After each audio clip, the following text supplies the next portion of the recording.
हाँ, तो आज अपन क्या पढ़ेंगे, अंतर्राष्ट्रीय व्यापार। अंतर्राष्ट्रीय व्यापार किसे कहते हैं, जब दो या दो से अधिक देश जब आपस में क्या करते हैं, व्यापार करते हैं, तो उसे अपन क्या कहेंगे, अंतर्राष्ट्रीय व्यापार। समझ में आ गया, समझ में आ गया। अंतर्राष्ट्रीय व्यापार में दो चीज़ें होती हैं, या तो आयात या निर्यात। हाँ, जैसे कि ये एक्स देश है, ये कोई एक्स देश है और ये कोई वाई देश है। समझ में आया, समझ में आ गया सर। ये कोई एक्स देश है और ये कोई वाई देश है। अब एक्स देश को कोई चीज़ चाहिए वाई से तो कुछ चीज़ वाई से चाहिए, तो ये वाई से क्या करेगा, यहाँ से मंगाएगा, तो इसे ये एक्स के लिए क्या हुआ, आयात। एक्स के लिए ये क्या हुआ, आयात, और वाई के लिए ये क्या हो गया, निर्यात। समझ में आ गया, समझ में आ गया। मतलब कि इसने इसने अपने यहाँ से कोई चीज़ एक्स को बेची, तो उसे अपन क्या कहेंगे, निर्यात। और एक्स ने वाई से कुछ चीज़ मंगाई, तो उसे अपन क्या कहेंगे, आयात। समझ में आ गया, समझ में आ गया। अब अपन पढ़ते हैं भारत में कौन कौन सी चीज़ें आयात होती हैं। 1950 से 60 के समय में क्या था, भारत में खाद्य संकट था। क्या था, खाद्य संकट था। अगर खाद्य संकट होगा तो क्या मंगाएंगे अपन बाहर से, खाद्यान्न मंगाएंगे। खाद्यान्न आयात, खाद्यान्न क्या होते थे, आयात होते थे। समझ में आ गया, हाँ सर समझ में आ गया। जो 1970 का समय था, उस समय भारत में क्या हुई थी, हरित क्रांति। 1970 में भारत में क्या हुई थी, हरित क्रांति। हरित क्रांति कब हुई थी, 1966 से 67 के मध्य। 1960 से 1960 से सॉरी 1967 से सॉरी 1966 से 67 के बीच में क्या हुई थी, हरित क्रांति। समझ में आ गया, समझ में आ गया सर। ये अपने हो गई हरित क्रांति। हाँ सर, ये अपने हो गई हरित क्रांति। हरित क्रांति हो गई। हरित क्रांति में क्या हुई थी, खाद्यान्नों की जो वो थी क्या, उत्पादन। खाद्यान्नों का जो उत्पादन था वो क्या हो गया था, बढ़ गया था। अब आपके यहाँ पर पहले क्या था, खाद्यान्न संकट था, तो आप खाद्यान्न मंगा रहे थे। अब आपके पास खाद्यान्न संकट नहीं है। क्यों नहीं है, क्योंकि आपके यहाँ पर हरित क्रांति की वजह से क्या हो गई, मतलब कि खाद्यान्नों की बराबर आपूर्ति हो गई।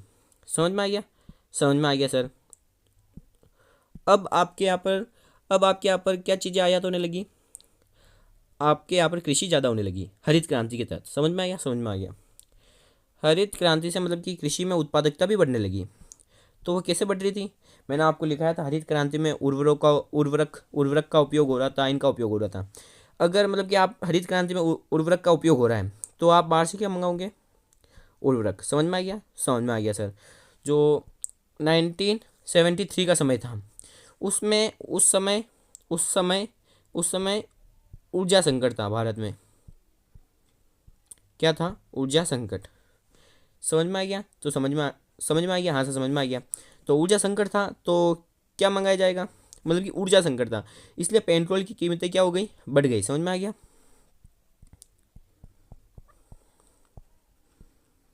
पेट्रोल की कीमत क्या हुई, बढ़ गई। ये आपको मोटा मोटा समझ में आ गया, हाँ सर समझ में आ गया। अब आप देखो, पेट्रोलियम। पेट्रोलियम सर्वाधिक उपयोग किसमें होता है, पेट्रोलियम। पेट्रोल नहीं, पूरा पेट्रोलियम। पेट्रोलियम में सब आते हैं, प्राकृतिक गैस, डीजल सब आते हैं। और इसमें इसमें सर्वाधिक सर्वाधिक सर्वाधिक उपयोग क्या होता है, मतलब कि पेट्रोलियम का सर्वाधिक उपयोग किसमें होता है उद्योगों में और वाहनों में। इन सब चीज़ों में क्या होता है, पेट्रोलियम का सर्वाधिक उपयोग होता है। समझ में आ गया, हाँ सर समझ में आ गया। अब अपन देखते हैं व्यापार की दिशा क्या है, भारत के व्यापार की दिशा क्या है। दिशा का मतलब है कि भारत व्यापार किसके साथ करता है। जो भारत के व्यापार की दिशा है, या व्यापार ज़्यादा किसके साथ करता है भारत, तो वो करता है एशिया वो आसियान देशों के साथ। जो पॉलिटिकल साइंस के स्टूडेंट हैं उन्हें तो समझाने की ज़रूरत ही नहीं, आसियान क्या होता है। समझ में आया, हाँ समझ में आया। तो आप क्या करो, पॉलिटिकल साइंस वाले स्टूडेंट से पूछ लो, जाओ उसके पास, उसको पकड़ो और बोलो कि आसियान क्या होता है, ये बता, हमारी ज्योग्राफी में आया। समझ में आया, समझ में आया। और आपको क्या करना है, इस चैनल पर क्या कमेंट करना है, कमेंट करना है। क्या करना है, इस चैनल पर चैनल की वीडियो पर कमेंट करना है। इस वीडियो पर क्या करना है, आपको कमेंट करना है कि आसियान क्या होता है। उस दोस्त ने आपको क्या जवाब दिया, समझ में आ गया। जो उस दोस्त ने जवाब दिया वो आपको क्या करना है, कमेंट करना है। समझ में आ गया, समझ में आ गया सर। और ये हो गया, हाँ सर ये हो गया। ये आपसे पूछ लेगा कि व्यापार मतलब कि जो भारत का व्यापार है वो सर्वाधिक किसके साथ होता है, तो आसियान आसियान और एशियाई देशों के साथ। समझ में आ गया, समझ में आ गया सर। अब अपन देखते हैं इस चैप्टर के सबसे इम्पोर्टेंट टॉपिक को। क्या देखते हैं, सबसे इम्पोर्टेंट टॉपिक को। हाँ, तो अब अपन क्या पढ़ेंगे, पतन। समझ में आया, हाँ से समझ में आ गया। मैं जो भारत के इम्पोर्टेंट जो बंदरगाह है वो जो आपकी किताब में लिखे हुए हैं वो मैं आपको क्या करता हूँ, बता देता हूँ। समझ में आया, समझ में आ गया सर। सबसे पहले अपने सबसे पहले कौन सा, गुजरात में कौन सा है, गुजरात का कांडला। कौन सा बंदरगाह, गुजरात का कांडला बंदरगाह। जो गुजरात का कांडला बंदरगाह है ये कहाँ पर है, मतलब कच्छ की खाड़ी के पास में। कहाँ पर है, कच्छ की खाड़ी के पास में। समझ में आया, हाँ से समझ में आ गया। और ये किस राज्य में है, गुजरात में। कांडला बंदरगाह गुजरात। समझ में आ गया, समझ में आ गया। ये हो गया, हाँ सर ये हो गया। फिर कौन सा बंदरगाह आता है, फिर अपने कौन सा बंदरगाह आता है, फिर आता है मुंबई। कौन सा आता है, मुंबई। कौन सा बंदरगाह आता है, मुंबई। समझ में आ गया, हाँ सर समझ में आ गया। फिर अपने कौन सा बंदरगाह आता है, मुंबई। कौन सा आता है, मुंबई। समझ में आ गया, समझ में आ गया सर। और इसका भार कम करने के लिए, मतलब कि इसका भार कम करने के लिए कौन सा बंदरगाह बनाया गया है, इसका भार कम करने के लिए अपने इसके पास ही कौन सा बंदरगाह, इसके पास ही कौन सा बंदरगाह बनाया है। पहली बात तो बंदरगाह और पतन दोनों एक होते हैं। इसके पास कौन सा बनाया गया है, इसके पास बनाया गया है जवाहरलाल नेहरू पोर्ट, JLNP। समझ में आ गया, हाँ सर समझ में आ गया। इसे नहावा शेवा भी कहते हैं। क्या कहते हैं, नहावा शेवा। समझ में आ गया, हाँ सर समझ में आ गया। तो आपको ये पूछ सकता है कि किसका भार कम करने के लिए नहावा शेवा बनाया गया है। समझ में आ गया। जो मुंबई बंदरगाह है ये देश का सबसे बड़ा प्राकृतिक बंदरगाह है। समझ में आ गया, समझ क्या है, देश का सबसे बड़ा प्राकृतिक पतन। क्या है, देश का सबसे बड़ा प्राकृतिक पतन। समझ में आ गया, हाँ सर समझ में आ गया। ये हो गया, हाँ सर हो गया। और जो ये जवाहरलाल नेहरू पोर्ट है, जवाहरलाल नेहरू पोर्ट कह लो या इसको कह लो, नावा, या इसको कह लो नहावा शेवा। क्या कह लो, नहावा शेवा। समझ में आया, हाँ से समझ में आ गया, समझ में आया, हाँ से समझ में आ गया। इसको कंटेनर पतन भी कहते हैं, ये इंपॉर्टेंट है। इसको क्या कहते हैं, कंटेनर पतन भी कहते हैं। इधर कोष्टक में लिख रहा हूँ, समझ जाना। क्या कहते हैं इसको, कंटेनर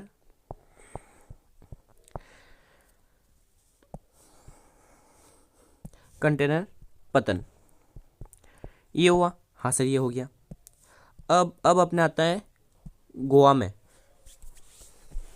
अब कौन सा बंदरगाह आता है, अब आता है गोवा का अब आता है अपने गोवा का मारमा गोवा। क्या नाम है, मारमा गोवा।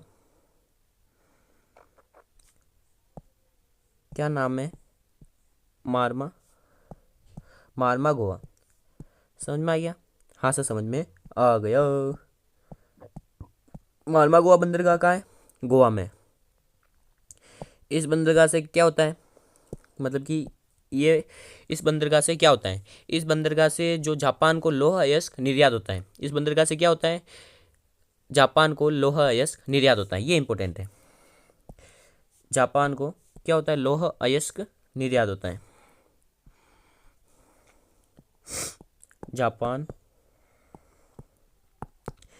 जापान को लौह अयस्क, जापान को क्या आता है, लौह अयस्क निर्यात होता है। समझ में आया। इसका पुनर्निर्माण, इसका पुनर्निर्माण कब कराया गया? इसका पुनर्निर्माण पुनर्निर्माण पुनर्निर्माण कब कराया गया?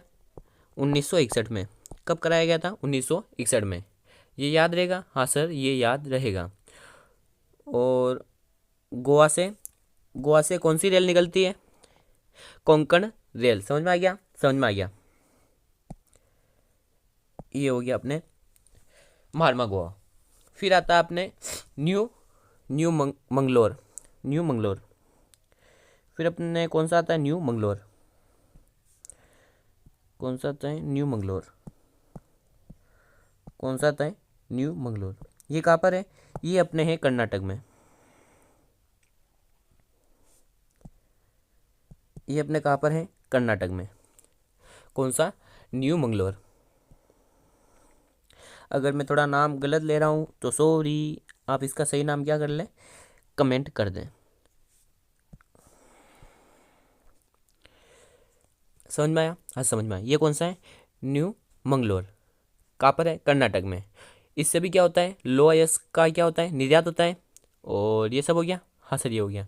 इससे भी क्या होता है? लोहा अयस्क का निर्यात होता है। समझ में आ गया? हाँ सर, समझ में आ गया। अब आता है अपने कौन सा? कोच्चि। कौन सा आता है? कौन सा आता है? कोच्चि बंदरगाह। अब अपने कौन सा आता है? कोच्चि बंदरगाह। कौन सा? कोच्चि बंदरगाह। कौन सा? कोच्चि बंदरगाह। ये कहाँ पर है? कर्नाटक में। कोच्चि बंदरगाह कहाँ है? कर्नाटक में। समझ में आ गया? हाँ सर, समझ में आ गया। अब ये इधर वाले तो हो गए। हाँ सर, इधर वाले तो हो गए। ये हो गए मुख्य। अब पूर्वी तट वाले देखते हैं। सॉरी, पूर्वी तट के तो सॉरी पश्चिमी तट के तो अपन ने देख लिया। अब अपन देख पूर्वी तट वाले बंदरगाह। सबसे पहले कौन सा बंदरगाह आएगा? किधर से शुरू करें? इधर मतलब कि कोच्चि के आगे से शुरू करें कि कोलकाता पतन से शुरू करें? हाँ बताओ फटाफट, किस बंदरगाह से शुरू किया जाए? आप कहोगे जिस बंदरगाह से क्या किया जाएगा? शुरू किया जाएगा। समझ में आ गया? इधर वाले तो अपने सारे हो गए। हाँ सर, हो गए। अब बाकी है इधर वाले बंदरगाह।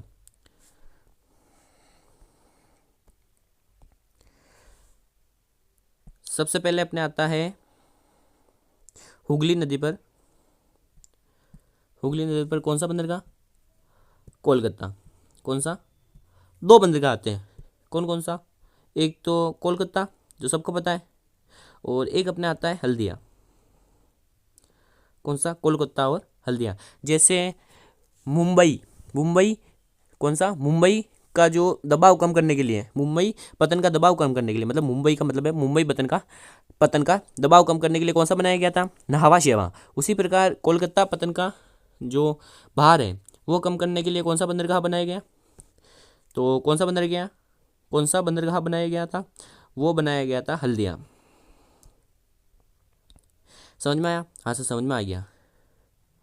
कौन सा बनाया गया था? हल्दिया। जो जो कोलकाता बंदरगाह है। कौन सा? कोलकाता। कौन सा बंदरगाह? कोलकाता बंदरगाह है। वो किस नदी पर है? हुगली नदी पर। ये इंपॉर्टेंट हो गया। और इसका भार कम करने के लिए कौन सा बंदरगाह बनाया गया? हल्दिया। ये दो हो गए। हाँ सर, हो गए। और मुंबई का भार कम करने के लिए कौन सा बंदरगाह बनाया गया? नावा शेवा। ये हो गया। हाँ सर, ये हो गया।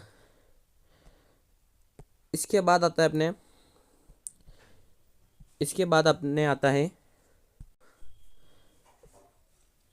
इसके बाद अपने कौन सा बंदरगाह आता है? इसके बाद आता है अपने पारादीप।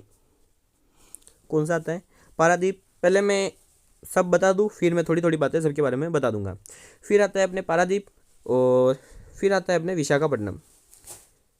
समझ में आया? हाँ सर, समझ में आ गया। और फिर आते हैं अपने 3 बंदरगाह एक साथ। कौन कौन से हैं? तीनों आते हैं अपने चेन्नई में, मतलब चेन्नई सॉरी तीनों आते हैं अपने चेन्नई के आसपास, मतलब कि एक चेन्नई के ऊपर है, एक चेन्नई के नीचे है। मतलब तीनों कहाँ आते हैं? तमिलनाडु में।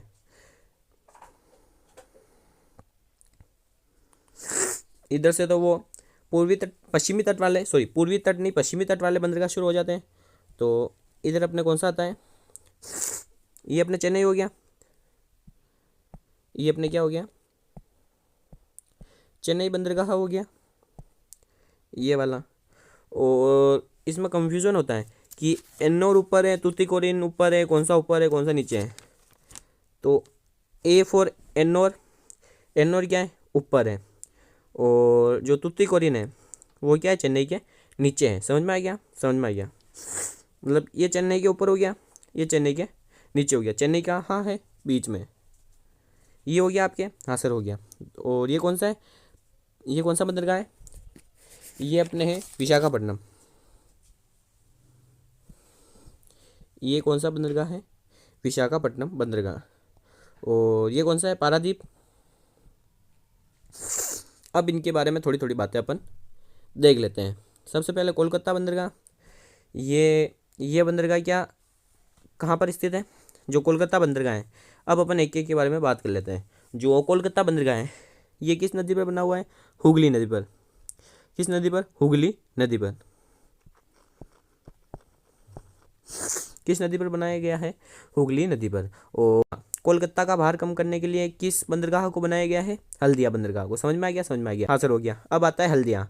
हल्दिया बंदरगाह क्या करता है, लोहा अयस्क का, कोयले का, इनका क्या करता है, निर्यात करता है। समझ में आ गया, हाँ सर समझ में आ गया।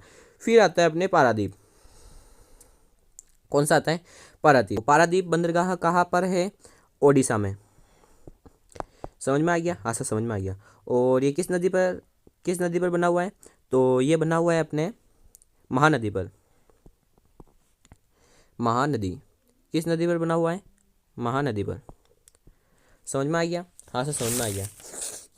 पारादीप पारादीप पारादीप पारादीप पारादीप कहाँ पर है, ओडिशा में। और ये किस नदी पर बना हुआ है, महानदी पर। कौन सी नदी पर, महानदी पर। इसके नीचे कौन सा आता है, मतलब कि इसके नीचे कौन सा बंदरगाह आता है, इसके नीचे आता है अपने विशाखापट्टनम। कौन सा बंदरगाह आता है, विशाखापट्टनम। अब कौन सा आता है, विशाखापट्टनम पतन। समझ में आ गया, समझ में आ गया। ये कौन से राज्य में है, तो ये है अपने आंध्र प्रदेश।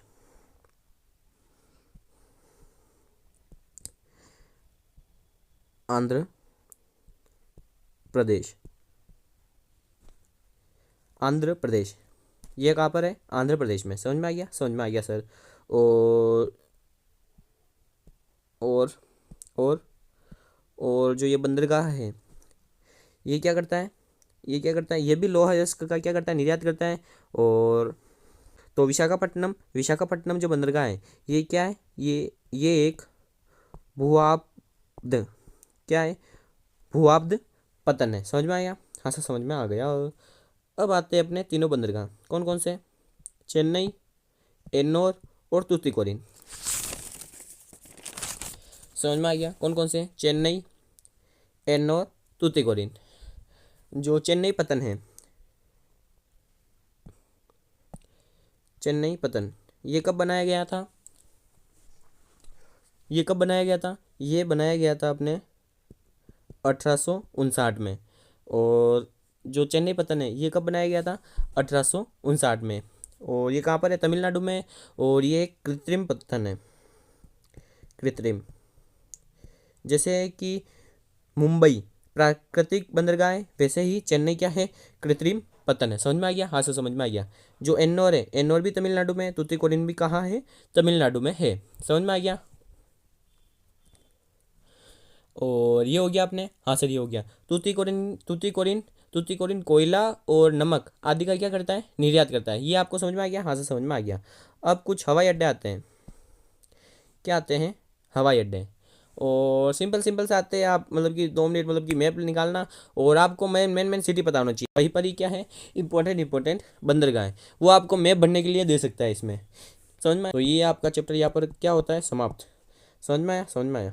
तो थैंक यू।